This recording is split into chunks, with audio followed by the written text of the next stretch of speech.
The fire is already lit.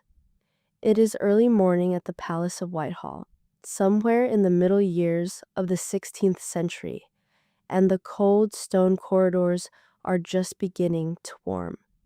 Water has been heated, clothes have been laid out with extraordinary care, and in the private chambers beyond the privy room, a woman is waking. She is not yet the icon the world will remember. She is, in this moment, simply a woman rising from sleep, red-haired, pale-skinned, tall and lean. Her eyes are dark. Her fingers are long and slender. She is proud of those hands and equally proud of her feet, which she deliberately lets show beneath the hem of her gowns so that people can admire them. But before she allows anyone to see her at all, there is something she must do first. Before dressing, before eating, before receiving a single courtier or reading a single letter, Elizabeth walks alone into her private chapel to pray. Every morning, without exception, the room is quiet, candlelit, and cool. She kneels. This is not performance. This is private. Whatever image the world will project onto her, goddess, virgin, sovereign, warrior, this moment belongs only to her. Then the ladies come. Dressing Elizabeth Tudor is not a simple act. It is a ritual. It takes time, precision, and multiple hands. First, the undergarments, a linen shift, fine and white. Then a pair of stays, boned and stiff, pressing her torso into the rigid silhouette the era demands. Over that, a farthingale, a structured framework, sometimes wheel-shaped in her later years, that pushes her skirts outward into an almost architectural form. Then the petticoats, then the kirtle, then the gown itself fastened carefully, adjusted, smoothed. The outer fabric might be black velvet today, or ivory silk, embroidered with silver thread. There are roses stitched into the bodice, Tudor roses, of course, and perhaps a phoenix, the symbol of rebirth she has claimed as her own. Around her neck, a stiff lace ruff, starched and pressed, frames her face like a halo. On her feet, silk slippers with squared toes, decorated with tiny pearls, and then the face. What she applies each morning is technically a poison, though no one fully understands this yet. It is called ceruse, a mixture of white lead and vinegar, and it creates the pale, almost ghostly complexion that Tudor fashion considers the height of refinement. She smooths it across her skin carefully, evenly, until every imperfection disappears beneath it. Her brows are defined, her lips reddened, her cheeks given the faintest warmth. The woman who will walk out of this room will look nothing like the woman who woke up in it. And that is entirely the point. By the time Elizabeth steps into the privy chamber, the household is already in motion. Servants and aristocrats alike wait. Some have been there since before dawn. To serve the queen in any capacity, to carry her water, to lay her table, to arrange her books, is considered an honor of almost sacred ways. The structure of her household mirrors the structure of her theology. She is the head of the Church of England, the Lord's anointed, and every act of service around her carries a trace of that divine gravity. She eats her first meal of the day in private. Elizabeth is not, by her own admission, a morning person, and she has been known to resist early rising her entire life. But once the day truly begins, she is relentless. She reads dispatches, she receives ambassadors, she signs papers. She debates policy with her counselors, men like William Cecil, whom she trusts above nearly everyone, and whom she has made Lord Burghley. She speaks to them fluently in English and, when necessary, in Latin, French, Italian, or Spanish. By her mid-20s, she was already one of the best educated women in England. She had translated a book of prayers into 3 languages as a gift for her father at the age of 12. Language, for her, is not an accomplishment. It is a tool. The afternoons, when politics allows, belong to movement. She is a vigorous woman who takes long, fast walks through the palace gardens, sometimes early in the morning, sometimes in the late afternoon, when the light falls golden and slanted across the courtyards. At Hampton Court, she orders the windows overlooking her garden path blocked so that she can walk without being observed. Even her leisure has its privacy. When she is not walking, she is riding, hard by all accounts, or dancing. Elizabeth loves to dance. Later in her reign, observers will still note how she moves across a room, light and quick, as if the weight of governance sits nowhere on her body. But the weight is there. It has always been there. She rules in a world that has never expected a woman to rule at all. She is aware of this every moment. Her counselors pressure her to marry and produce an heir. Parliament raises the subject again and again. Foreign kings and princes send delegations. She navigates these conversations with extraordinary skill, deferring, flirting, suggesting, promising nothing. She understands something that her male advisors do not quite grasp, that her power depends in part on remaining available. The moment she marries, she risks becoming secondary to a husband. She has watched what happened to her mother. She knows what men do with women they no longer need, and so she remains alone, or rather, she remains the Virgin Queen. It is a label she has chosen and shaped into something formidable. The gowns are not decoration, they are argument. Each one has been selected not for beauty alone, but for meaning. Black and white, her preferred colors in her later reign, declare her virginity, her purity, her unwillingness to be claimed. Gold and silver speak of wealth and sovereignty. The symbolic motifs embroidered into every fabric tell a carefully constructed story.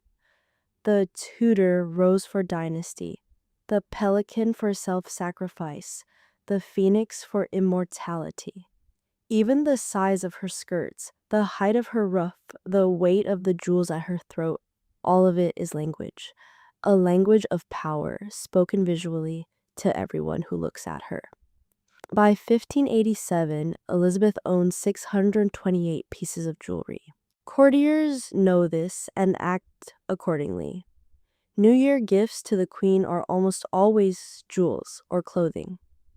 On January 1st of that year, she receives over 80 pieces of jewelry in a single morning. She examines each one. She knows who has given what. She is always watching, always calculating, always filing away what she sees, and keeping much of what she thinks entirely to herself. Her motto, video et tateo, I see and keep silent, is not merely a phrase. It is a governing philosophy. Her court is lavish and exhausting. Banquets at Whitehall stretch through 5 courses: sturgeon, venison, wild boar, various fowl, elaborate pies. The tables are dressed with flowers. There are musicians, jesters, masks. The Queen changes her gown between the afternoon and the evening meal, appearing at the banquet in something even more magnificent than she wore during the day, her ladies having refreshed her makeup and rearranged her hair in the hours between. To visiting foreign dignitaries, the effect is overwhelming. That is the intention. A Venetian ambassador will later write that her presence left men feeling they were standing before something not quite human. But behind the banqueting hall, behind the portraits, behind the ruff and the ceruse and the pearls, there is a woman who is under enormous daily structural pressure. She cannot eat without it being political. She cannot be seen to age without it weakening her position. She cannot cry in front of her court, cannot show doubt, cannot be ill without the entire fragile structure of her carefully maintained mystique beginning to crack. There are moments, late at night, alone with her ladies, or alone with no one, when the mask must come off. We do not have those moments. The historical record does not go there. But the mask must come off somewhere. It always does. She has a bathroom at Whitehall, an elaborate one, built for pleasure as much as hygiene. It has a large bath, an ornate water feature, where water pours from carved oyster shells and imitation rock. Next to the bathroom is a room with an organ positioned so she can be serenaded while she bathes. This is the woman beneath the mythology. A woman who loves music and warm water. A woman who has a private library stocked with books in multiple languages. A woman who keeps her sorrows close and her strategies closer. England changes around her. The decades pile up. The Elizabethan era produces Shakespeare, Marlowe, Francis Drake, and a sense of national identity that England has never quite felt before. Under her watch, the Spanish Armada is defeated in 1588. She rides to Tilbury to meet her troops wearing a silver breastplate over a white dress, and she speaks words that will outlast her by centuries. I know I have the body but of a weak and feeble woman, but I have the heart and stomach of a king, and of a king of England too. The crowd roars. The image holds, but images require maintenance, and maintenance takes its toll. The white lead she has been applying to her face every morning for decades is slowly doing what poisons do. Her hair begins to thin. By her later years, she is wearing wigs, elaborate red wigs that match the hair she had in her youth. Her teeth decay. She eats too much sugar, as wealthy Tudors tend to do, and the infections in her mouth become a constant, grinding discomfort. The lead continues to damage her skin, even as it conceals the damage. It is, in the most literal sense, a mask that eats the face beneath it. She turns 60, 65. She refuses to allow mirrors near her in her final years, as though keeping her reflection from her own eyes will keep age from her body. Portraits painted in her later reign are still young-looking, still luminous, because she controls what portraits are produced and which ones are approved. The cult of Gloriana demands eternal youth. She provides it in paint, even as the reality beneath the paint deteriorates. By 1602, the people she loves most are dying. Catherine Howard, Countess of Nottingham, who has served her for nearly 45 years, dies in February of 1603. The death of Robert Devereux, Earl of Essex, her last great favorite, a young man she had loved with something more than political affection, has already hit her harder than she will let anyone see. He was executed in 1601, convicted of treason after leading a failed uprising. She had signed the warrant herself. She never fully recovers from it. The melancholy settles in, and it does not lift. In January 1603, Elizabeth leaves Whitehall for Richmond Palace. It is her grandfather's house. Henry built it, died there, and she has always felt close to it. Perhaps that is why she comes here now. Or perhaps the choice is simply what it looks like. A retreat from a world that is already beginning to move past her. She is not well. She barely eats. Her coronation ring, worn for 45 years, has grown into the flesh of her finger, and a surgeon is called to cut it away. To those who see it happen, the moment feels like an omen. That ring was her symbolic marriage to England. Without it, what is she? By mid-March, she's sitting on cushions on the floor of her bedchamber, motionless, her finger in her mouth, her eyes fixed on nothing. Her counselor, Robert Cecil, urges her to go to bed. She replies, "Must is not a word to use to princes, little man." Even now, in the last days of her life, the authority holds. The voice does not waver, but the body has decided what the will refuses to accept. Her cousin Robert Carey visits on March 19th. He takes her hand. She wrings it hard and says, "Robin, I am not well." In all the years he has known her, he has never heard her say those words, never heard her admit plainly and without diplomatic softening that something is wrong. He watches her sigh, not once, but 40 or 50 times during their conversation. Deep, involuntary sighs, as if the body is releasing something it has been holding for a very long time. The Archbishop of Canterbury comes to pray with her on the night of March 23rd. He stays for hours. When the chaplains finally take their leave, she is left with her ladies. The women who have dressed her, bathed her, read to her, kept her secrets, arranged her hair, refreshed her makeup, and stood quietly at the edges of every magnificent room she has ever occupied. It is with these women in the early hours of March 24th, 1603, that Elizabeth Tudor dies, quietly, between 2 and 3 in the morning, at the age of 69. At the time of her death, she has a full inch of white lead paint on her face. Her hair, beneath the wig, has mostly fallen out. Her body is embalmed, placed in a lead-lined coffin, and taken by barge along the Thames to Whitehall, where 6 ladies guard it every night. The oarsmen row in silence. An observer later writes that the oars, at every stroke, seem to let fall tears. On April 28th, the funeral procession makes its way through the streets of London. Thousands line the route. On top of the purple velvet coffin lies a carved effigy of the Queen, so lifelike, so perfectly constructed in full royal robes that the crowd reportedly gasps when they see it. They have seen her in portraits for 45 years.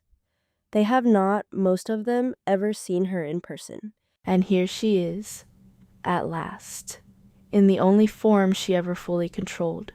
A carefully made image, perfect and still, moving through the city for the last time. She is buried eventually in Westminster Abbey, beneath a tomb commissioned by the man who took her throne, James VI of Scotland, now James IV of England. The Latin inscription beside her reads, "Partners in throne and grave. Here we sleep, Elizabeth and Mary, sisters in the hope of resurrection." The Protestant queen and the Catholic queen lying together in the dark, their differences dissolved by time. The house of Tudor ends with her. There will be no more. 113 years of a dynasty that began on a battlefield in 1485, that survived 6 marriages and 3 faiths, and the execution of a queen and the burning of hundreds.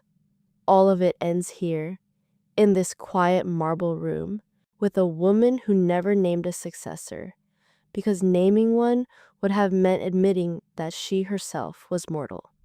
She knew she was mortal. She simply refused to say so out loud. And perhaps that is the most human thing about her. More human than the portraits, more human than the speeches, more human than the 3,000 gowns or the 628 jewels. She was afraid. She was brilliant.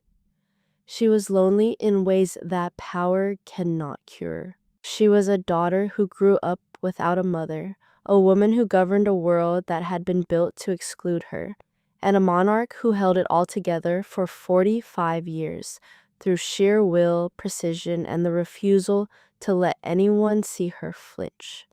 You can see women like that in every century, in every country, in every kind of room. Not just throne rooms. Women who have learned that being seen as weak is more dangerous than being alone. Women who build their faces every morning the way Elizabeth built hers.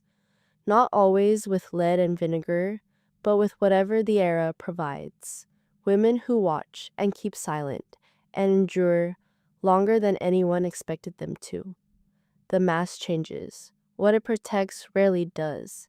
If there is another place and time in women's history you would like to see reconstructed, another room, another life, another woman the world has half forgotten, leave it in the comments. These stories deserve to be told.